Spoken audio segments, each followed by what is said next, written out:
నమస్కారం, welcome to సాక్షా TV news. ముందుగా headline.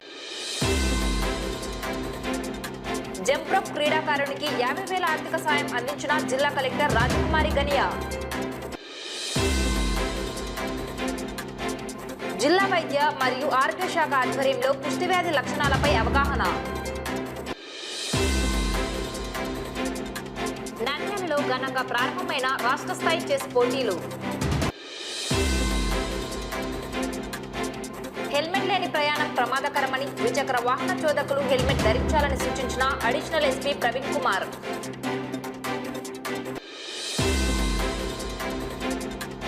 Football tournament విజేతలుగా నంద్యాల జట్టు. డివైఎఫ్ఐ రాష్ట్ర స్థాయి శిక్షణ తరగతులను జయప్రదం చేయాలని పిలుపునిచ్చిన రాష్ట్ర కార్యదర్శి రామన్న. డామినోస్ పిజ్జా సెంటర్లో పిజ్జా దుర్వాసన, కుళ్ళిన చికెన్ ముక్కలు.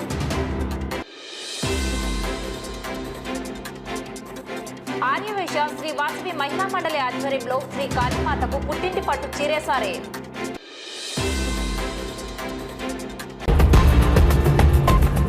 జంప్రోప్ క్రీడలో నంద్యాల జిల్లా నుండి అంతర్జాతీయ స్థాయికి ఎంపికైన జంప్రోప్ క్రీడాకారుడు రుషినాగేష్ కు 50,000 రూపాయల ఆర్థిక సాయాన్ని జిల్లా కలెక్టర్ రాజకుమారి అందజేశారు. గురువారం కలెక్టరేట్ చాంబార్లో అంతర్జాతీయ జంప్రోప్ క్రీడాకారుడు రుషినాగేష్ కు 50,000 రూపాయల ఆర్థిక సాయం చెక్కును అందించే కార్యక్రమంలో జిల్లా క్రీడాభివృద్ధి అధికారి రాజు, రుషినాగేష్ తల్లిదండ్రులు పాల్గొన్నారు. ఈ సందర్భంగా జిల్లా కలెక్టర్ రాజకుమారి మాట్లాడుతూ భారతదేశం తరపున అండర్ 14 ఏజ్ కేటగిరీలో ఎంపికైన ప్రపంచ ఛాంపియన్షిప్లో పాల్గొనేందుకు వెళ్తున్న జంప్రోప్ క్రీడాకారుడు రుషినాగేష్ను అభినందిస్తూ తల్లిదండ్రులకు, గురువులకు, జిల్లాకు మంచి పేరు తీసుకురావాలని ఆకాంక్షించారు. 2024 సంవత్సరం జూలై నెలలో జపాన్ దేశం కావసాకి నగరంలో జరిగే అంతర్జాతీయ స్థాయి ఛాంపియన్షిప్లో రుషినాగేష్ పాల్గొంటున్న సందర్భంగా నంద్యాల జిల్లా క్రీడా ప్రాధికారత సంస్థ, కమ్యూనిటీ సోషల్ రెస్పాన్స్ సంయుక్తంగా 50,000 రూపాయల చెక్కును జంప్రోప్ క్రీడాకారునికి అందజేశారు. అంతర్జాతీయ స్థాయిలో మంచి ప్రతిభ కనబరచాలని ఆమె శుభాకాంక్షలు తెలిపారు.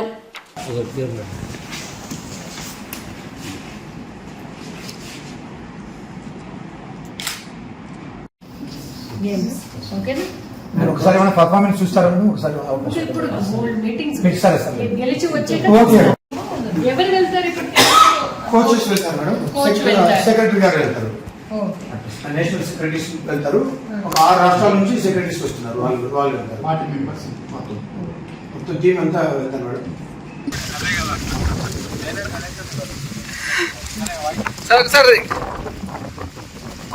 జిల్లా క్రీడా ప్రాధికార సంస్థ చైర్మన్ మరియు డిస్ట్రిక్ట్ స్పోర్ట్స్ అథారిటీ కలెక్టర్ గారి ఆధ్వర్యంలో జిల్లా క్రీడా ప్రాధికార సంస్థ నుంచి రిషి నాగేష్కు జంప్రోప్ క్రీడలో ఇంటర్నేషనల్లో మన ఇండియా తరఫున సెలెక్ట్ అయ్యి జపాన్లో జరగబోయే వరల్డ్ ఛాంపియన్షిప్లో పాల్గొంటున్న సందర్భంలో వారికి ఆ క్రీడాకారునికి ఆర్థిక సాయం చేయడం కొరకు జిల్లా క్రీడా ప్రాధికార సంస్థ తరఫు నుంచి 20,000, అదేవిధంగా సిఎస్ఆర్ ఫండ్స్ నుంచి కలెక్టర్ గారు, మేడం గారి తరఫు నుంచి 30,000, మొత్తం 50,000 రూపాయలు మన జిల్లా క్రీడా ప్రాధికార సంస్థ తరఫు నుంచి ఇంటర్నేషనల్లో పాల్గొనబోయే రిషి సునాక్కు మన జిల్లా క్రీడా ప్రాధికార సంస్థ ఆధ్వర్యంలో కలెక్టర్ మేడం గారు అతనికి ఇవ్వడం జరిగింది. అదేవిధంగా రుషి సునాక్కు కలెక్టర్ గారు గుడ్ లక్ చెప్తూ, విషెస్ చెప్తూ మన నంద్యాల జిల్లాకు మంచి పేరు తీసుకురావాలని, అతను భవిష్యత్తులో మంచిగా స్థిరపడాలని మేడం గారు అతనికి ఆశీస్సులు అందజేశారు. చాలా సంతోషంగా ఉంది. ఎందుకంటే ఎంతోమంది క్రీడాకారులు అత్యున్నత స్థాయిలో రాణిస్తున్న సరైనటువంటి ఆర్థికమైనటువంటి బలం లేక ఇబ్బంది పడుతున్న తరుణంలో రిషి నాగేష్కి కలెక్టర్ గారు, నంద్యాల జిల్లా కలెక్టర్ గారు, అట్లే డిఎస్డిఓ గారు కలిసి సంయుక్తంగా 50,000 రూపాయలు ఈ అబ్బాయికి కాంట్రిబ్యూట్ చేయడం జరిగింది. అంతేకాకుండా నంద్యాలలో ఈరోజు ఈ అబ్బాయి దాదాపు 3 లక్షల రూపాయలు ఖర్చు పెట్టి జపాన్కి వెళ్తున్నారంటే నంద్యాలలో ఉన్నటువంటి దాతల సహకారం. రిషి నాగేష్, నేను 9వ తరగతి చదువుతున్నాను. నేను ఈ స్థాయిలో సెలెక్ట్ అవ్వడం నాకు చాలా సంతోషం. కాబట్టి నేను ఇక్కడ కానీ మెడల్ కొడితే ఒలింపిక్స్కి సెలెక్ట్ అవుతానని అనుకుంటున్నాను. నంద్యాల జిల్లా వైద్య మరియు ఆరోగ్య శాఖ అధికారి డాక్టర్ వెంకటరమణ ఆధ్వర్యంలో స్థానిక కార్యాలయం నుండి టెక్కే వరకు కుష్టి వ్యాధి లక్షణాలపై అవగాహన కార్యక్రమాన్ని నిర్వహించడం జరిగింది. జూలై 18వ తేదీ నుండి ఆగస్టు నెల 2వ తేదీ వరకు లెప్రసీ కేస్ డిటెక్షన్ క్యాంపెయిన్ ద్వారా 16 రోజుల పాటు వైద్య మరియు ఆరోగ్య శాఖ సిబ్బంది ఇంటింటికి తిరిగి పరీక్షలు జరుపుతారని డాక్టర్ వెంకటరమణ పేర్కొన్నారు. ఈ సందర్భంగా వైద్య మరియు ఆరోగ్య శాఖ అధికారి మాట్లాడుతూ జిల్లా ప్రజలు వైద్య మరియు ఆరోగ్య సిబ్బంది కలిసికట్టుగా పనిచేసి కుష్టు వ్యాధిని నిర్మూలించాలని కోరారు. జూలై 18వ తేదీ నుండి ఆగస్టు నెల 2వ తేదీ వరకు లెప్రసీ కేస్ డిటెక్షన్ క్యాంపెయిన్ ద్వారా 16 రోజుల పాటు వైద్య మరియు ఆరోగ్య శాఖ సిబ్బంది ఇంటింటికి తిరిగి పరీక్షలు జరుపుతారన్నారు. కుష్టు వ్యాధి లక్షణాలున్న వారిని గుర్తించి వారికి తక్షణమే అవసరమైన వైద్య సౌకర్యాలు కల్పిస్తామన్నారు. జిల్లాలోని అంగన్వాడీ కేంద్రాలు, పాఠశాలలు, హాస్టళ్లలో ఉండే పిల్లలకు కుష్టు వ్యాధి లక్షణాలపై అవగాహన కల్పించనున్నట్లు తెలియజేశారు. జిల్లాలో ఉన్నటువంటి ప్రతి గ్రామ సచివాలయ ఆరోగ్య కార్యకర్త మరియు అంగన్వాడీ కార్యకర్తలు బృందాలుగా ఏర్పడి పగడ్బందీగా కుష్టు వ్యాధి అవగాహన సర్వే నిర్వహిస్తారని తెలిపారు.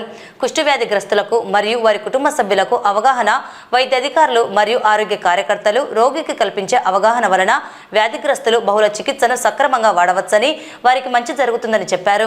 కాళ్ళు మరియు చేతి భాగాలు ఏవైనా మొద్దుబారిన ఎడల తగు జాగ్రత్తలు తీసుకోవాలని సూచించారు. ఈ కార్యక్రమంలో జిల్లా కుష్టు నివారణ అధికారి డాక్టర్ శారదాబాయి, ప్రోగ్రాం అధికారులు doctor Jagadish Chandrareddy, doctor Sunitha, voluntary organizer వారు, పట్టణ ఆరోగ్య కేంద్ర వైద్యాధికారులు మరియు ఆశా వర్కర్లు, ఆరోగ్య కార్యకర్తలు పాల్గొన్నారు. మేడం గారి యొక్క ఆదేశాల మేరకు ఈ కార్యక్రమం జిల్లాలో ముమ్మరంగా చేసి ఈ కేసెస్ ని తగ్గించాలి, కుష్టు వ్యాధిని నివారించాలనే భాగంగా అందరం కూడా ఇంటింటికి వెళ్ళి కార్యక్రమాన్ని ఈ రోజు నుంచే ప్రారంభిస్తున్నాము. ముఖ్యంగా ఈ రోజు 18th నుంచి నెక్స్ట్ మంత్ ఆగస్టు 2వ తేదీ వరకు కూడా 16 రోజులు ఇంటింటికి వెళ్ళి ఆశాలు, ఏఎన్ఎంలు అందరూ కూడా ఈ వ్యాధి గురించి చర్చించడము, అలాగే వ్యాధి గురించి అవగాహన కల్పించడము. రెండవది ఈ స్పర్శలేని మచ్చలు కానీ, స్పర్శలేని ఆ చర్మం మీద నొప్పి లేకుండా ఉండడము, దుద్దులు ఉండడము, తర్వాత మచ్చలు, పొడలు ఉండడము, ఇవన్నీ కూడా ఆల్రెడీ టూ టైమ్స్ చేశాము. అందులో బాగా కొన్ని కేసులు మనకు బయటపడ్డాయి. వాటికి అన్నిటికీ ట్రీట్మెంట్ ఇస్తూ ఉన్నాము. సో ఈ కుష్టు వ్యాధి కూడా మనం నిర్మూలించాల్సిన అవసరం ఎంతైనా ఉంది. కాబట్టి కుష్టు వ్యాధుల ప్రజలు ముఖ్యంగా ఈ కాళ్ళు, చేతులు, ఈ డిఫార్మిటీస్ రావడము, కాళ్ళు వంకరపోవడము, చేతులు వంకరపోవడము, ఎన్నో సమస్యలతో ప్రజలు మనకు చూస్తూనే ఉన్నాం ప్రతిరోజు నిత్యం కూడాను. కాబట్టి వ్యాధిని నిర్మించాలనే ఉద్దేశంలో ఆల్రెడీ ఇంతకుముందు గతంలో కూడా మనకి ఈ కార్యక్రమాన్ని వర్టికల్ ప్రోగ్రామ్ కింద ఒక సింగిల్ ప్రోగ్రామ్, లార్జెస్ట్ ప్రోగ్రామ్ ఇది చేస్తూ చాలా వరకు నార్మల్ అసిస్టెంట్ పారామెడికల్ ఆఫీసర్లు అందరూ కూడా ఒక కార్యక్రమాన్ని డైలీ ఇంటికి వెళ్ళి సర్వే చేసి మందులు ఇచ్చి దీన్ని పల్స్ అంటున్నప్పుడు దాన్ని చేసి ఆ విధంగా కంట్రోల్ చేశారు. మధ్యలో ఏమైందంటే కేసులు బాగా తగ్గినాయి కాబట్టి ప్రభుత్వం వారు దీన్ని అంతా మెర్జీ చేసి డిపార్ట్మెంట్ అందరినీ కూడా కలిపేసి ఆ సపరేట్గా మళ్ళీ పిఎస్సీలో ఉన్న స్టాఫ్ మాత్రమే చేయాలని చెప్పడము.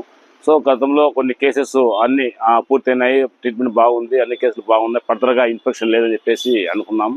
అయితే కొన్ని హిడెన్ కేసెస్ ఉండడము, తర్వాత ఈ మధ్యకాలంలో గ్యాప్ రావడం వల్ల మరియు ప్రభుత్వం కూడా గుర్తించి లెప్రసీ కేసెస్ బయటపడుతున్నాయి. కాబట్టి వాటిని గుర్తించి వీళ్ళకి ట్రీట్మెంట్ ఇవ్వాలి, లేకపోతే ప్రజలు ఇబ్బంది పడతారు. ఆ ట్రీట్మెంట్ ఆ డిసీజ్ కూడా ఎక్కువ అవుతుంది. ఇది ముఖ్యంగా ఎయిర్ బార్న్ డిసీజు. కాబట్టి ఈ కేసెస్ ఉన్న వాళ్ళు ఖచ్చితంగా తుమ్మినప్పుడు కానీ, తగ్గినప్పుడు కానీ పక్కన ఉన్న పేషెంట్లు వాళ్ళు కూడా వచ్చే ప్రమాదం ఉంది. కాబట్టి ఈ జబ్బును మనం ఖచ్చితంగా అరికట్టాల్సిన అవసరం ఉంది. కాబట్టి దీనికి సంబంధించి ఈ రోజు నుంచి 16 రోజులు దాదాపుగా 2వ తేదీ ఆగస్టు వరకు కూడా ఇంటింటికి వెళ్ళి వ్యాధిగ్రస్తులను గుర్తించి వారికి అందరినీ కూడా ట్రీట్మెంట్ జరుగుతుంది. సో ఈ రోజు జరగబోయే కార్యక్రమాల్లో మన గౌరవ కలెక్టర్ మేడం గారు చాలా స్ట్రిక్ట్గా చెప్పడం జరిగింది. ఖచ్చితంగా ఈ కార్యక్రమాన్ని విజయవంతం చేయాలి, అలాగే కొత్త కేసులను గుర్తించాలి. చేసేది ఇంటింటికి వెళ్ళి ప్రాపర్గా వాళ్ళకు అన్ని రకాల ఎగ్జామినేషన్, మహిళలకైతే మహిళలు ఎగ్జామిన్ చేయడము, జెంట్స్కి అయితే జెంట్స్ ఎగ్జామిన్ చేయడము, ఆ షర్ట్ కూడా తీసేసి మచ్చలు వేరే వీపు భాగం కానీ, చర్మం మీద కానీ, ముందు భాగం ఎక్కడున్నా కూడా అన్ని గమనించి మామూలుగా రొటీన్గా కాకుండా స్పెషల్గా వాళ్ళకందరూ కూడా పరీక్ష చేసి అటువంటి మచ్చలు ఉన్నట్టయితే దాన్ని ముందు అనుమానిత కేసులుగా గుర్తించి తర్వాత మరి నిజంగా ఉన్నట్టయితే వాటికి టెస్ట్ చేసి పరీక్ష చేసి లెప్రసీ గుర్తించి ఆ తర్వాత ట్రీట్మెంట్ ఇవ్వడం, కంటిన్యూగా వారికి ఎటువంటి ఇబ్బంది లేకుండా చూసుకోవడం జరుగుతుంది. 18/7/24 నుంచి 2/8/24 వరకు లెప్రసీ కేస్ డిటెక్షన్ క్యాంపెయిన్ 16 రోజుల పాటు జరుగుతుంది. దీనిలో భాగంగా ఆశా వర్కర్లు మొత్తం మనకు 1610 మంది ఆశా వర్కర్లు, వాళ్ళతో పాటు మేల్ వాలంటీర్స్ ఒక టీమ్గా ఏర్పడి మనకు 1600 టీమ్స్ ఏర్పడి జిల్లా వ్యాప్తంగా పిహెచ్సిల వారీగా వాళ్ళు ఇంటింటిగా సర్వే చేసి రోజుకు 20-25 ఇళ్ళు సర్వే చేసి అందులో ఉన్న ఇళ్లలో ఉన్న వాళ్ళని అందరినీ పరీక్ష చేసి వాళ్ళను వ్యాధి ఉంటే వ్యాధిని గుర్తించడానికి కొరకు పిహెచ్సిలో డాక్టర్ గారి దగ్గరికి పంపించడం జరుగుతుంది. అక్కడ వ్యాధిని నిర్ధారించడం జరుగుతుంది. సో ఆ తర్వాత ట్రీట్మెంట్ ఇవ్వడం జరుగుతుంది. ఆంధ్ర చెస్ సంఘం ఆధ్వర్యంలో నంద్యాల జిల్లా సంఘం నిర్వహణలో గురువారం నంద్యాలలో రామకృష్ణ పీజీ కళాశాల ఆడిటోరియంలో మునినాగలక్ష్మి స్మారక 19 సంవత్సరాలలోపు రాష్ట్ర స్థాయి ఓపెన్ మరియు బాలికల చెస్ టోర్నమెంటును మునినాగలక్ష్మి సోదరుడు రాజేష్ సౌజన్యంతో ఘనంగా ఏర్పాటు చేయడం జరిగింది. ముఖ్య అతిథిగా రామకృష్ణ విద్యా సంస్థల చైర్మన్ డాక్టర్ రామకృష్ణారెడ్డి, జిల్లా క్రీడాధికారి నరసింహారాజు, శాంతినికేతన్ విద్యా సంస్థల చైర్మన్ సుధాకర్ గౌరవ అతిథిగా పాల్గొని టోర్నమెంటును ప్రారంభించారు. ఈ సందర్భంగా డాక్టర్ రామకృష్ణారెడ్డి మరియు వక్తలు మాట్లాడుతూ చదరంగం మెదడుకు పదును పెడుతుందని, ఈ క్రీడ వలన బాలలలో మానసిక వికాసం కలుగుతుందని, ఏకాగ్రత పెరుగుతుందని అన్నారు. 2 రోజుల పాటు ఆంధ్రప్రదేశ్ రాష్ట్ర స్థాయిలో 19 సంవత్సరాల లోపు ఓపెన్ మరియు బాలికల చెస్ ఛాంపియన్షిప్ పోటీలు నిర్వహిస్తున్నామని, ఇందులో విజేతలుగా నిలిచిన వారు రాష్ట్ర సంఘం తరపున రాష్ట్ర స్థాయి పోటీలలో పాల్గొంటారని తెలిపారు. ఈ పోటీలలో రాష్ట్రంలోని 26 జిల్లాల నుండి క్రీడాకారులు పాల్గొంటారని పేర్కొన్నారు. ఆంధ్ర చెస్ సంఘం సంయుక్త కార్యదర్శి, నంద్యాల జిల్లా చెస్ సంఘం ప్రధాన కార్యదర్శి, టోర్నమెంట్ నిర్వాహకులు రామసుబ్బారెడ్డి పోటీలను పర్యవేక్షిస్తున్నారు. శుక్రవారం సాయంత్రం ముగింపు ఉత్సవంలో విజేతలకు పతకాలు, ట్రోఫీలు బేతంచెర్ల పాలిటెక్నిక్ కళాశాల ఓఎస్డి రాజేష్ సౌజన్యంతో బహుకరించడం జరుగుతుందని తెలిపారు. ఈ కార్యక్రమంలో శాంతినికేతన్ విద్యా సంస్థల chairman Sudhakar, chief arbiter Uday, Andhra రాష్ట్ర చెస్ సంఘం సంయుక్త కార్యదర్శి మరియు జిల్లా చెస్ సంఘం ప్రధాన కార్యదర్శి రామసుబ్బారెడ్డి, టోర్నమెంట్ నిర్వాహకులు సుజాత, లయన్స్ క్లబ్ అధ్యక్షులు నిజాముద్దీన్, జోన్ చైర్మన్ సుధాకర్ రెడ్డి, ఉపాధ్యక్షులు సోమేశ్వర నాగరాజు, కోశాధికారి మామిళ్ళ నాగరాజు, క్రీడా భారతి ప్రతినిధి నిమ్మకాయల సుధాకర్, జిల్లా చెస్ సంఘం ప్రతినిధులు ఇమాం, రాష్ట్రం నలుమూలల నుండి వచ్చిన చదరంగం క్రీడాకారులు, వారి తల్లిదండ్రులు పాల్గొన్నారు. ఎన్నో ఇబ్బందుల్ని ఎదుర్కొని ఇక్కడికి ఈ గేమ్లో పార్టిసిపేట్ చేయడానికి చేసిన మిమ్మల్ని, మీ తల్లిదండ్రులను కూడా అందరినీ కూడా ధన్యవాదాలు తెలియజేసుకుంటున్నాను. గేమ్స్ నిర్వహించడం అన్నటువంటిది చాలా కష్టమైనటువంటి విషయం అన్నటువంటిది గమనించాలి. మనకి నిర్వహణనే ఒక ప్రాబ్లంగా ఉన్నప్పుడు అందుకు అవసరమైనటువంటి వనరులని, వసతులను కల్పించుకోవడం ఇంకా ఇబ్బంది. మన ఇక్కడ గేమ్లో పార్టిసిపేట్ చేయటం, గేమ్లో స్కోర్ చేయటం, మనం ఎదగడం అన్నటువంటిది ఇంపార్టెంట్. మనకి ఎన్ని వసతులు ఉన్నాయి, ఎన్ని ఇబ్బందులు పడుతున్నాం అన్నటువంటిది కాదు. ఇబ్బందులు పడుతూనే పైకి ఎదగాలి, కానీ ఏమీ లేకుండా ఎదగడం అన్నటువంటిది వీలు కాదు అన్నటువంటి విషయాన్ని ఇక్కడ ఉన్నటువంటి ప్రతి క్రీడాకారుడు తల్లిదండ్రులు గమనించాలి. సో మీరంతా కూడా గతంలో కూడా ఇక్కడ నేషనల్ లెవెల్ చెస్ టోర్నమెంట్స్ని కూడా ఒకటి కండక్ట్ చేయడం జరిగింది, ర్యాంకింగ్ టోర్నమెంట్స్ని. సో ఇక నంద్యాలకి మిగిలినది ఇంటర్నేషనల్ లెవెల్లో కండక్ట్ చేయడం అనేటువంటిది మిగిలింది. దానికి అందరూ ప్రయత్నించినట్లయితే ఇంటర్నేషనల్ లెవెల్లో కూడా ఒక మంచి గేమ్ని ఏర్పాటు చేసుకున్నటువంటి అవకాశం ఇక్కడ ఉంటుంది అని నేను భావిస్తున్నాను. నంద్యాల జిల్లాలో రాష్ట్ర స్థాయి టోర్నమెంట్లు చాలా టోర్నమెంట్లు జరిగింటాయి, కానీ చెస్ టోర్నమెంట్లు అందులో ఎక్కువ బాగా జరుగుంటాయని నేను అనుకుంటున్నాను. నంద్యాల జిల్లా అంటేనే క్రీడలకు ప్రసిద్ధి అని మొదటి ఉమ్మడి కర్నూలు జిల్లా ఉన్నప్పటి నుంచి కూడా కర్నూలులో టోర్నమెంట్ చాలా తక్కువ జరిగేవి, నంద్యాలలో ఎక్కువ జరిగేవి. ఎందుకంటే ఇక్కడ క్రీడా అభిమానులు, క్రీడా ప్రోత్సాహకులు, అదేవిధంగా క్రీడా స్పాన్సర్లు కూడా నంద్యాలలో చాలా మంది ఉంటారు. కాబట్టి కర్నూలు నుంచి కూడా వచ్చి ఇక్కడ నంద్యాల టోర్నమెంట్ జరిపేవారు గతంలో. సో అటువంటి నంద్యాల జిల్లాకి క్రీడాభివృద్ధి అధికారి గారు రావడం చాలా సంతోషకరము. మనకు నంద్యాల జిల్లాలో క్రీడలు ఏవి జరిగినా కూడా మొట్టమొదటిగా గుర్తొచ్చేది డాక్టర్ రామకృష్ణారెడ్డి గారు, అదేవిధంగా రవికృష్ణ గారు. వీళ్ళ ప్రోత్సాహంతోనే చాలా మంది ఉత్సాహంగా రాష్ట్ర స్థాయి టోర్నమెంట్ అయితేనేవి, అదేవిధంగా నేషనల్స్ టోర్నమెంట్ కూడా మన నంద్యాల జిల్లాలో చాలా జరిగాయి. డిస్ట్రిక్ట్ లో నేను ఇన్ని రకాల టోర్నమెంట్లు, ఇన్ని ఏజ్ గ్రూప్ టోర్నమెంట్లు నాకు అడిగిన వెంటనే ఎన్నో డిస్ట్రిక్ట్ మీట్ కానీ స్టేట్ మీట్ కానీ అవసరమైతే ఇప్పుడు కూడా చెప్పారు sir, national state international meeting కానీ అడిగిన వెంటనే లేదు అనకుండా మనకు డిగ్రీ కాలేజ్ అన్నా పీజీ కాలేజ్ అన్నా అది సారే మీరు ఎక్కడైనా డిసైడ్ చేసుకొని ప్రతిసారి మనకు అవకాశం కల్పిస్తున్నారు. డిస్ట్రిక్ట్ మీట్లకి అయితే మనకు శాంతినికేతన్ సుధాకర్ సార్ గారు నువ్వు ఎక్కడగా ఉన్నా ఏ టైంలో ఉన్నా అని నా ఎంతో ఉంటూ నాకు అవకాశం కల్పిస్తున్నాడు. కాబట్టి నాకు ఎన్ని ప్రాబ్లం లేదు. నేను ఇంకా జిల్లాలో అక్కడక్కడ వేరే స్కూల్లో జరపాలి సార్, అన్ని స్కూల్ నుంచి క్రీడాకారులు రావాలని నేను కొన్ని స్కూల్ సెలెక్ట్ చేసుకుంటున్నాను. ఇక్కడ నాకు అవకాశం లేనప్పుడు సుధాకర్ సార్ గారు ఎనీ టైం మన ఇన్స్టిట్యూషన్ కి ఏ కావాలన్నా ఎప్పుడు కావాలన్నా జరుపుకునే అవకాశం కూడా కల్పించారు. స్టేట్ లెవెల్ కాంపిటీషన్ లో పాల్గొనబోతున్నటువంటి విద్యార్థులందరికీ కూడా బెస్ట్ ఆఫ్ లక్ తెలియజేస్తున్నాను. ఇదో మంచి అవకాశం, సువర్ణ అవకాశం మీకు. నంద్యాల జిల్లా కొత్తగా ఏర్పడినప్పటికీ కూడా నంబర్ ఆఫ్ ఈవెంట్స్ చూసుకుంటే మనం చెస్ కాంపిటీషన్స్ లో ప్రతి 15 days కి ఒకసారి ఒక ఈవెంట్ జరుగుతూ వస్తుంది.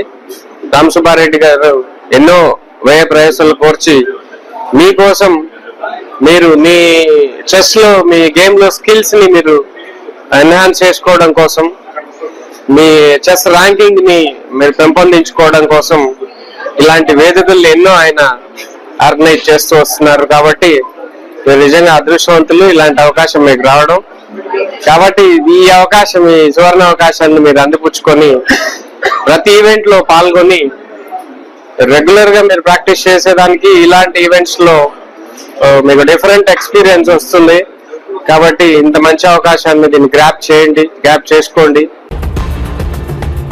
స్థానిక శ్రీ రామకృష్ణ అటానమస్ డిగ్రీ కళాశాలలో స్వామి వివేకానంద ఆడిటోరియంలో గురువారం హెల్మెట్ లేని ప్రయాణం ప్రమాదకరం, హెల్మెట్ ను ధరించండి, ప్రమాదాలను నివారించండి అనే విషయంపై విద్యార్థులకు, యువతకు అవగాహన సదస్సును ఏర్పాటు చేశారు. ఈ సదస్సుకు కళాశాల చైర్మన్ డాక్టర్ రామకృష్ణారెడ్డి అధ్యక్షత వహించిన ఈ కార్యక్రమంలో ముఖ్య అతిథిగా అడిషనల్ ఎస్పీ ప్రవీణ్ కుమార్ హాజరయ్యారు. అడిషనల్ ఎస్పీ ప్రవీణ్ కుమార్ మాట్లాడుతూ యువత తప్పనిసరిగా 2-వీలర్ వెహికల్ డ్రైవ్ చేస్తున్నప్పుడు హెల్మెట్ ను ధరించాలని, ప్రమాదాలను నివారించాలని అన్నారు. ఏదైనా ప్రమాదం జరిగినప్పుడు ముఖ్యంగా తలకు గాయాలు కావడం వలననే మరణాలు ఎక్కువగా సంభవిస్తున్నాయని తెలిపారు. అందువలన హెల్మెట్ ను ధరించడం వలన ప్రమాదాలు జరిగినా కూడా మరణాలను నివారించవచ్చన్నారు.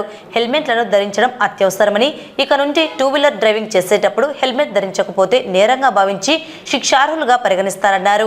నంద్యాల పట్టణ డీఎస్పీ రవీంద్రనాథ్ రెడ్డి, డాక్టర్ రామకృష్ణారెడ్డి మాట్లాడుతూ ఈ మధ్యకాలంలో సెల్ ఫోన్లో మాట్లాడుతూ మద్యం సేవించి వాహనాలు నడపడం వంటి అంశాల వల్ల కూడా ప్రమాదాలు ఎక్కువగా జరుగుతున్నాయని తెలిపారు. ద్విచక్ర వాహనం ముందు కూర్చున్న వాళ్లే కాకుండా వెనుక కూర్చున్న వాళ్ళు కూడా హెల్మెట్ ధరించి ద్విచక్ర వాహనంలో ప్రయాణం చేయాలన్నారు. ప్రమాదాలను నివారించడం మన కర్తవ్యం, మన బాధ్యత అని హితవు పలికారు. హెల్మెట్ ధరించడానికి కాస్త సమయం పట్టవచ్చు, హెయిర్ స్టైల్ కొంచెం చెదిరిపోవచ్చు, కానీ వీటిని తర్వాత సరి చేసుకోవచ్చు, సరిదిద్దుకోవచ్చు. కానీ హెల్మెట్ ధరించకుండా ప్రమాదాలు జరిగినప్పుడు, అనుకోని తప్పిదాలు జరిగినప్పుడు సరిదిద్దుకోలేము. నంద్యాల పట్టణ advocate bar association general secretary Bhupani Venkateswarlu, Lok Adalat సభ్యులు అడ్వకేట్లు Obul Reddy, Sridevi, World Vision India project officer Tirupati Rao, Nandyal పట్టణ red society director Dastagiri, Nandyal పట్టణ ట్రాఫిక్ సిఐ ఇస్మాయిల్ పాల్గొని తమ అమూల్యమైన సందేశములను తెలియజేశారు.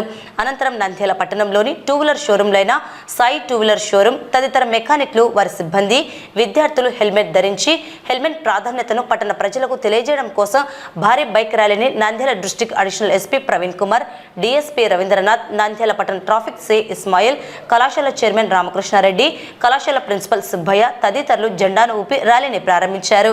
ఈ కార్యక్రమంలో కళాశాల అధ్యాపకులు, విద్యార్థులు పాల్గొన్నారు. చాలా ఇంపార్టెంట్ ప్రోగ్రామ్. మరి మీకంతా ఈ స్టాటిస్టిక్స్ చెప్తున్నాయి కదా, 4-వీలర్స్ లో యాక్సిడెంట్స్, తర్వాత హెవీ వెహికల్ యాక్సిడెంట్స్, అలాగే ఆటోస్ యాక్సిడెంట్స్, అలాగే 2-వీలర్స్ యాక్సిడెంట్స్, ఇవన్నీ తీసుకున్నట్లయితే చెత్తగాత్రులు కానీ, అలాగే డిసీజ్డ్ పర్సన్స్ కానీ మెజారిటీ 2-వీలర్స్ ఎక్కువ ఉన్నాయి. ఎందుకంటే మనం ఈ ఏదైతే traffic rules and regulations proper గా పాటించకపోవడము, అలాగే తర్వాత మెయిన్ హెల్మెట్ ధరించకపోవడం, అడ్జాయినింగ్ రోడ్స్ ఉన్నాయో, ఎక్కడైతే మీడియన్ గ్యాప్స్ ఉన్నాయో అక్కడ వెనక ముందు చూడకుండా కూడా డ్రైవ్ చేసే పరిస్థితి ఉంది.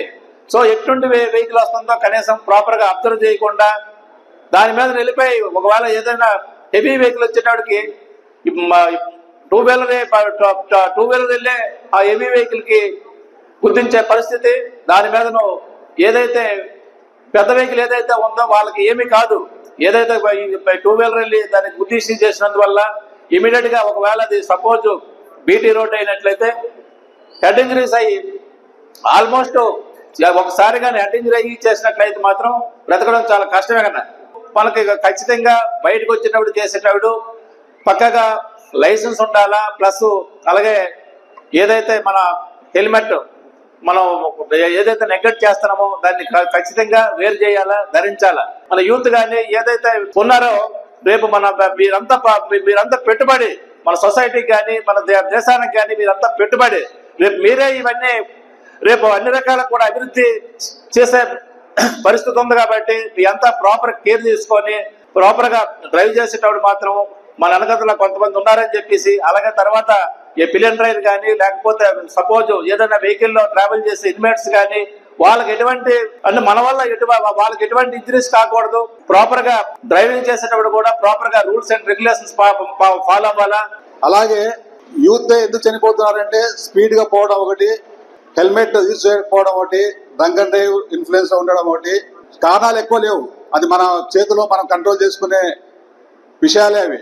ఇప్పుడు మనకు న్యాచురల్ కెలామిటీస్ వచ్చినప్పుడు అప్పటికన్నా న్యాచురల్ కెలామిటీస్ అంటే భూకంపాలు, వరదలు, రకరకాల అంటురోగాలు వచ్చి చనిపోయే దానికంటే కూడా రోడ్డు ప్రమాదాలు చనిపోయే వారు చాలా ఎక్కువ మంది ఉన్నారు. కాబట్టి మనం ఈ విషయాన్ని ఖచ్చితంగా డిస్కస్ చేయాల్సిన అవసరం ఉంది, కాన్సన్ట్రేట్ చేయాల్సిన అవసరం ఉంది. మనమందరము చేయూతనిచ్చి ఈ రోడ్డు ప్రమాదాలు నివారించి భారతదేశం అభివృద్ధి చెందే దేశంగా మనం ఉండాలంటే మన బాధ్యత, మనం అందరికీ చెప్పాలి. ఈ రోజు ముఖ్యంగా మనము రోడ్డు ప్రమాదాల ముఖ్యమైన కారణమైన హెల్మెట్ గురించి మనము అవేర్నెస్ చేయబోతున్నాము. మన ట్రాఫిక్ పోలీస్ స్టేషన్ నుండి సినిమా సెంటర్ వరకు ఒక ర్యాలీ కూడా పెట్టడం జరిగింది. మీ డ్యూటీగా మీరు తప్పకుండా హెల్మెట్ ఉపయోగించాలి. మేము చేసే ఈ ప్రయత్నానికి మీ అంతా చేయూతనిచ్చినందుకు ధన్యవాదాలు తెలియజేస్తున్నాము. అలాగే భారతదేశంలో ప్రతి సంవత్సరము లాస్ట్ ఇయర్ మనకు 1,68,000 మంది ఈ రోడ్డు ప్రమాదాలు చనిపోయారు. దాదాపుగా 4,80,000 మంది క్షతగాత్రులు అంటే కాలు విరగడం, చేతులు విరగడం. ఒక యాక్సిడెంట్ జరిగిందంటే మరి ఎంత నష్టం జరుగుతుందో ఫ్యామిలీకి అనుభవించే వారికి తెలుస్తుంది. నంద్యాలలోని ఎస్పీజీ గ్రౌండ్ నందు క్రీడా భారతి ఆధ్వర్యంలో మరియు ఫుట్బాల్ అసోసియేషన్ ఆధ్వర్యంలో సంయుక్తంగా జిల్లా స్థాయి ఓపెన్ ఫుట్బాల్ టోర్నమెంట్ను బుధవారం ఘనంగా ప్రారంభించడం జరిగింది. నిర్వహించిన ఈ పోటీలలో నంద్యాల టీం విన్నర్ గాను మరియు నందికొట్కూరు టీం రన్నర్ గాను నిలిచి ట్రోఫీని గెలవడం జరిగింది. ఈ కార్యక్రమానికి ముఖ్య అతిథిగా డాక్టర్ రామకృష్ణారెడ్డి హాజరయ్యారు. డాక్టర్ రామకృష్ణారెడ్డి ఏపీఎస్ఏపీఏ రాష్ట్ర అధ్యక్షులు నిమ్మకాయల సుధాకర్ మాట్లాడుతూ నంద్యాలలో ఫుట్బాల్ క్రీడను మరింత ఉన్నత స్థాయిలో ముందుకు తీసుకురావాలని, దానికి విద్యార్థుల తల్లిదండ్రులు అందరూ ముందుకు రావాలని వారు తెలియజేశారు. ఫుట్బాల్ క్రీడలు మనిషిని శారీరకంగా, మానసికంగా దృఢత్వాన్ని ఇస్తాయని, అన్ని రంగాలలో ముఖ్యంగా జీవితంలో రాణించడానికి ఆటలు దోహదపడతాయని వారు తెలియజేశారు. ఈ కార్యక్రమంలో క్రీడా భారతి ఉపాధ్యక్షులు మహేశ్వరి, శివరామిరెడ్డి, సుబ్బారెడ్డి, రమణ, ట్రెజరర్ రమేష్, వీరితో పాటు అసోసియేషన్ నుంచి treasurer Jagadish, LKR school PET Raja, SBI bank Rajesh, tournament organisers Akhil, Moin మొదలగు వారు పాల్గొన్నారు.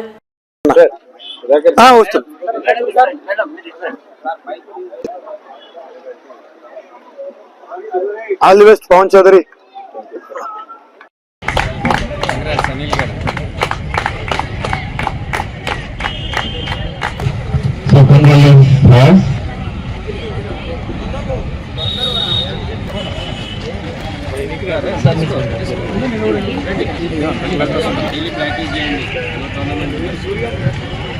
రెండు టీమ్స్ కూడా చాలా చక్కగా పర్ఫామ్ చేశాయి.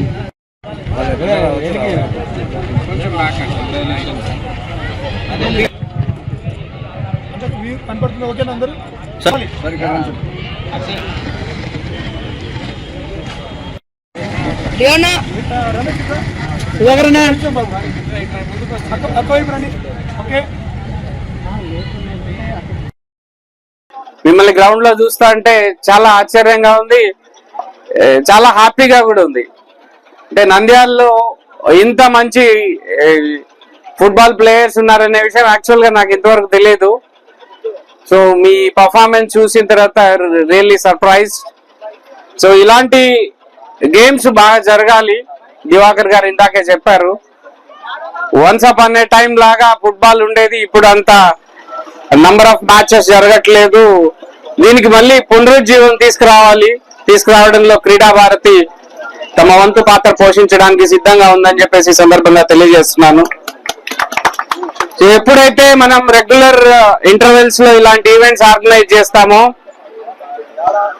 ఆటోమేటిక్ గా ఇప్పుడున్నటువంటి యూత్ లో కానీ, స్కూల్ ఏజ్ చిల్డ్రన్ లో కానీ కొంచెం ఇంట్రెస్ట్ డెవలప్ చేయడం, వాళ్ళల్లో కొంచెం వాళ్ళు మోటివేట్ చేసుకున్నట్లయితే డెఫినెట్ గా మంచి క్రీడాకారులు నంద్యాల ప్రాంతం నుంచి ఎంతో మంది ఎన్నో గేమ్స్ లోనూ నేషనల్స్, ఇంటర్నేషనల్స్ ఆడినటువంటి ప్లేయర్స్ ఉన్నారు. నంద్యాల ప్రాంతానికి అంత సత్తా ఉంది, అంత పవర్ ఉంది. కాబట్టి ఫుట్బాల్ కూడా తిరిగి మరి ట్రాక్ లోకి తీసుకొచ్చి నంబర్ ఆఫ్ ఈవెంట్స్ జరిగేదానికి మా వంతు కృషి చేస్తామని తెలియజేస్తూ, ఒక ఈవెంట్స్ గురించే కాదు, ఫుట్బాల్ గేమ్ అంటేనే మంచి ఫిట్నెస్ గేమ్ అన్నమాట. అంటే ఫుట్బాల్ గేమ్ మొత్తం ఎక్కువగా లోయర్ బాడీతో, లెగ్స్ తోనే ఎక్కువ మూమెంట్ ఉంటుంది. ఆ లెగ్స్ కూడా, లెగ్స్ చూస్తేనే ఫుట్బాల్ లెగ్స్ అంటారు. ఆ లెగ్స్ లో మజిల్ చూస్తేనే తెలిసిపోతుంది. సో కాంపిటీషన్ కోసమే కాకుండా రోజు కాసేపు ఒక ½ అన్ అవర్ ఫుట్బాల్ ఆడినా చాలు, మంచి బాడీ ఫిట్నెస్ కూడా చాలా చక్కగా ఉంటుందని తెలియజేస్తూ, ఈ గేమ్ లో విన్నర్స్ అయినటువంటి లోకల్ నంద్యాల టీం కి మనస్ఫూర్తిగా నా అభినందనలు తెలియజేస్తున్నాను. అలానే special thanks to Nandikotkur team, చాలా మంచి పర్ఫార్మెన్స్ ఇచ్చి టఫ్ కాంపిటీషన్, ఒక గోల్ మాత్రమే అయింది. చాలా మీ డిఫెన్స్ కూడా చాలా చక్కగా ఉంది. కాబట్టి మరి నేను మార్నింగే చెప్పాను, గెలిచినా ఓడినా నెక్స్ట్ విషయం. ఈరోజు మనం ఫుట్బాల్ గెలిపిద్దాం, ఖచ్చితంగా సక్సెస్ఫుల్ గా ఈవెంట్ నిర్వహించుకోగలిగాం. ఫుట్బాల్ అనే క్రీడను అంటే చాలా సంవత్సరాల తర్వాత మాలాంటి వ్యక్తులు మేము ఒక టోర్నమెంట్ జరుపుకోవడం మాకు ఆనందదాయకం. అయితే ఈ ఫుట్బాల్ ఆదరణ ప్రపంచవ్యాప్తంగా ఉంది, కానీ మనకు భారతదేశంలో చాలా తక్కువ ఆదరణ ఉంది. మనకు భారతదేశంలో మనందరికీ తెలుసు, క్రికెట్కి ఎక్కువ ప్రాధాన్యత ఉంది. అయితే ఆట ఏదైనా సరే ఆడడం చాలా ఇంపార్టెంట్, కానీ ఫుట్బాల్ ఆడితే శారీరక మానసిక దృఢత్వాలతో పాటు బాడీలో మంచి అంటే మజిల్ తయారయ్యి మంచి దృఢంగా తయారయ్యి అన్ని రకాలుగా శక్తియుక్తిగా ఉన్నటువంటి అవకాశం ఫుట్బాల్ క్రీడకు ఉంటుంది.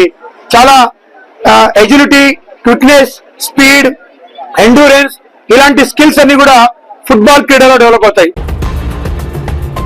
ఈ నెల 27 నుండి 30 తేదీలలో డివైఎఫ్ఐ రాష్ట్ర స్థాయి శిక్షణ తరగతులను జయప్రదం చేయాలని కోరుతూ గురువారం స్థానిక డివైఎఫ్ఐ నంద్యాల పట్టణ కమిటీ కార్యాలయంలో విలేకరుల సమావేశంలో వాల్ పోస్టర్ను డివైఎఫ్ఐ రాష్ట్ర కార్యదర్శి రామన్న విడుదల చేయడం జరిగింది. కార్యక్రమంలో డివైఎఫ్ఐ నంద్యాల పట్టణ కార్యదర్శి శివ పాల్గొన్నారు. డివైఎఫ్ఐ నాయకులు మాట్లాడుతూ నంద్యాల పట్టణంలో నేషనల్ పీజీ కళాశాల నందు ఈ నెల 27 నుండి 30 తేదీలలో డివైఎఫ్ఐ రాష్ట్ర స్థాయి క్లాసులు ఏర్పాటు చేస్తున్నామని, ఈ క్లాసులకు రాష్ట్రంలో ఉన్న 26 జిల్లాల నుండి డివైఎఫ్ఐ ప్రతినిధులు హాజరవుతున్నారు. క్లాసులకు ప్రముఖ విద్యావేత్తలు బోధించడం జరుగుతుందన్నారు.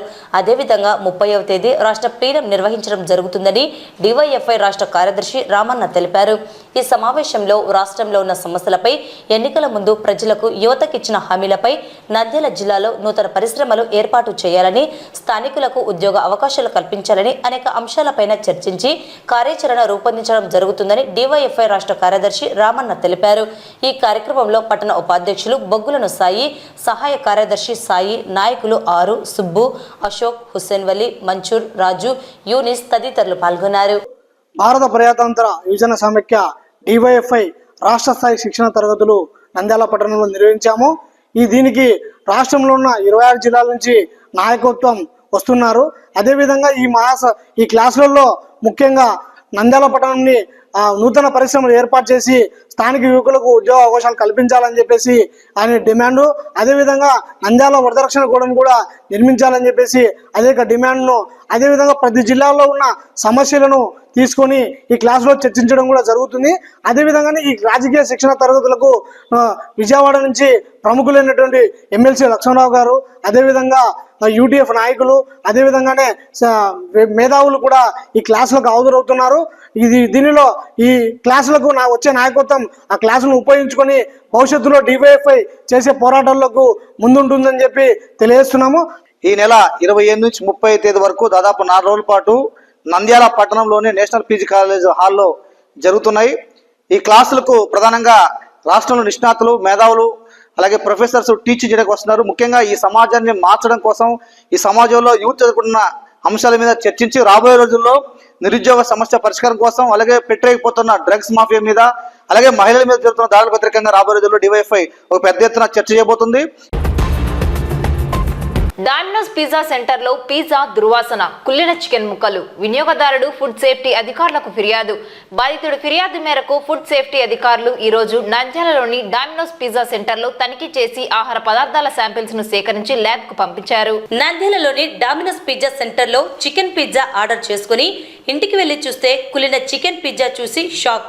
తిరిగి వెళ్లి డామినోస్ పిజ్జా సెంటర్ సిబ్బందిని అడిగితే నిర్లక్ష్యంగా సమాధానం ఇవ్వడంతో ఫుడ్ సేఫ్టీ అధికారులకు వినియోగదారుడు సురేష్ ఫిర్యాదు చేశాడు. బాధితుడి ఫిర్యాదు మేరకు ఫుడ్ సేఫ్టీ అధికారులు గురువారం నంద్యాలలోని డామినోస్ పిజ్జా సెంటర్లో తనిఖీ చేసి ఆహార పదార్థాల శాంపిల్స్ను సేకరించి ల్యాబ్కు పంపించారు. ల్యాబ్ రిపోర్టు ఆధారంగా చర్యలు తీసుకుంటామన్న జిల్లా ఫుడ్ సేఫ్టీ అధికారి కుర్మా నాయకులు.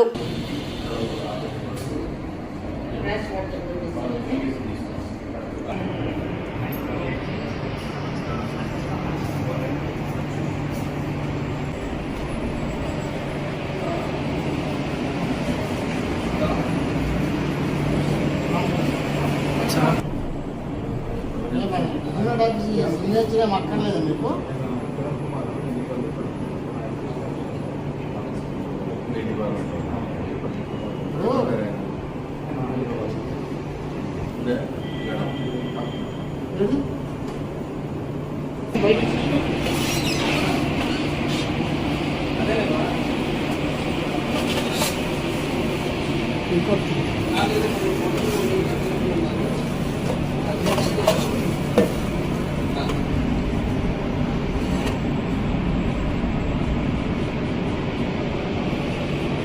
ఈ రెండు సేమ్ బాబు,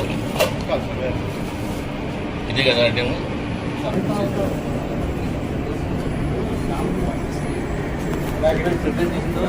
ప్రిపేర్ చేయించండి.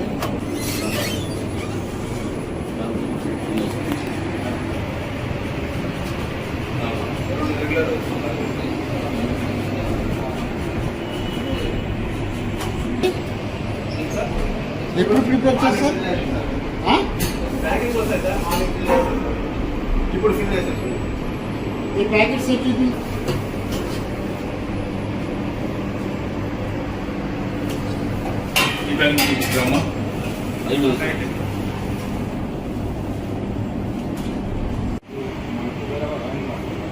ఏదో ఉన్నప్పుడు కంపల్సరీ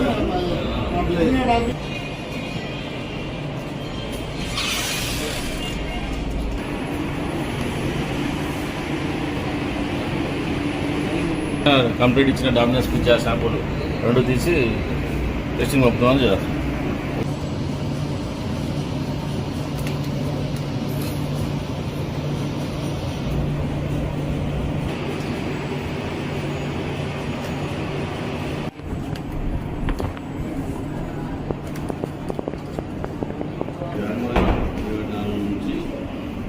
లాస్ట్ మంత్ జూన్ వరకు మాకు ఈ పిజ్జా సెంటర్ పైన ఫిర్యాదులు రావడంతో మేము వెంటనే దీన్ని పర్యవేక్షణ చేయడానికి ఇన్స్పెక్షన్ చేయడానికి వచ్చినాము. ఇన్స్పెక్షన్ చేస్తూ ఈ పిజ్జా సెంటర్లో కొన్ని ఆహార పదార్థాలని శాంపిల్గా సేకరించి అది ఫుడ్ ల్యాబొరేటరీ నాచారానికి పంపించడం జరుగుతుంది. ఏమని కంప్లైంట్ ఇచ్చాను సార్ కస్టమర్? పిజ్జాలో స్మెల్ వస్తుందని, ఏవో పార్టికల్స్లో స్మెల్ బాగా వస్తుందని తెల్లపోతాం అని చెప్పి పిల్లలు వామిటింగ్ చేసుకున్నారని వాళ్ళు ఫిర్యాదు చేసినారు. ఆ ఫిర్యాదుల ఆధారంగా మేము ఈరోజు వచ్చి ఇక్కడ ఇన్స్పెక్షన్ చేసి శాంపుల్ తీసి ల్యాబ్కు పంపిస్తాం. నంద్యాల పట్టణంలో వెలిసిన శ్రీ కాళీమాతకు ఆషాఢ మాసం సందర్భంగా ఆర్యవైశ్య శ్రీ వాసవి మహిళా మండలి ఆధ్వర్యంలో గురువారం మహిళలు పెద్ద ఎత్తున పాల్గొని పుట్టింటి చీరసారెను భక్తి శ్రద్ధలతో సమర్పించడం జరిగింది.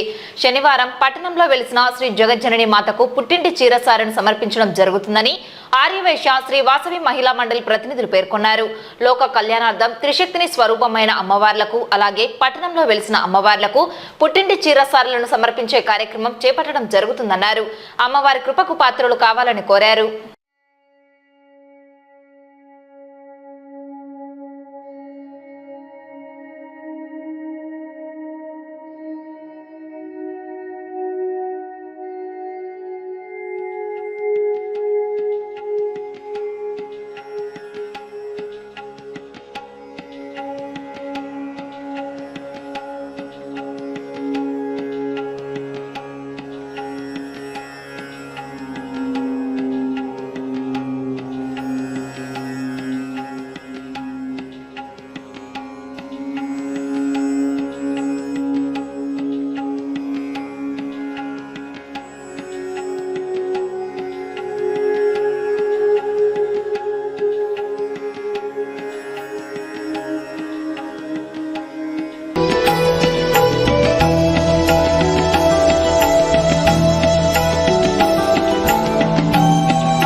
పట్టుచీర సారా కార్యక్రమం ఏమిటంటే ముగ్గురు అమ్మవార్లు కలిసి శక్తి స్వరూపిణి అయిన జగన్మాతకు వడిబియ్య కార్యక్రమం ఏర్పాటు చేసినారు.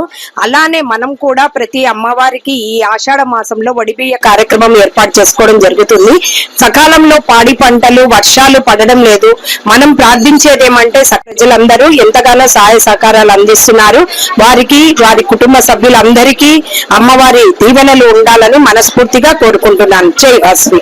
ఈ ఆషాఢ మాసంలో మనము పుట్టింటి చీర సారా జరుపుకుంటున్నాము. ఇది ఎందుకోసం అంటే మనము ప్రతి ఒక్కరము పుట్టింటికి వెళ్లి పుట్టింటి చీర సారా ఒడిబియ్య కార్యక్రమం మనకు జరుగుతూ ఉన్నాయి. ఈ ఆషాఢ మాసంలో ప్రత్యేకంగా మనము అమ్మవార్లకు పుట్టింటి చీర సారా ఒడిబియ్య కార్యక్రమం నిర్వహించటం వల్ల మనకు సౌభాగ్యాలు, అలాగే పాడి పంటలు అభివృద్ధి చెందే దానికోసం కానీ వ్యాపారాల అభివృద్ధి చెందే కొరకు ఇవన్నీ మనకు నిండు నూరేళ్లు సుఖ సంతోషాలతో ఉండడానికి ఈ కార్యక్రమం నిర్వహిస్తున్నాం. జై వాసవి. వార్తలు ముగించే ముందు ముఖ్యాంశాలు మరోసారి. జంప్రోప్ క్రీడాకారునికి 50,000 ఆర్థిక సాయం అందించిన జిల్లా కలెక్టర్ రాజకుమారి గనియా. జిల్లా వైద్య మరియు ఆరోగ్య శాఖ ఆధ్వర్యంలో కుష్ఠవ్యాధి లక్షణాలపై అవగాహన. నంద్యాలలో ఘనంగా ప్రారంభమైన రాష్ట్ర స్థాయి చెస్ పోటీలు. హెల్మెట్ లేని ప్రయాణం ప్రమాదకరమని ద్విచక్ర వాహన చోదకులు హెల్మెట్ ధరించాలని సూచించిన additional SP Praveen Kumar.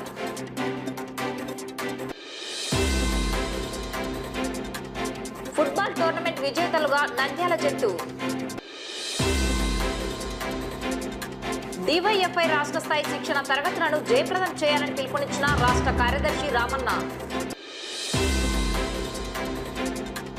Dominoes pizza సెంటర్లో పిజ్జా దుర్వాసన, కుళ్ళిన చికెన్ ముక్కలు.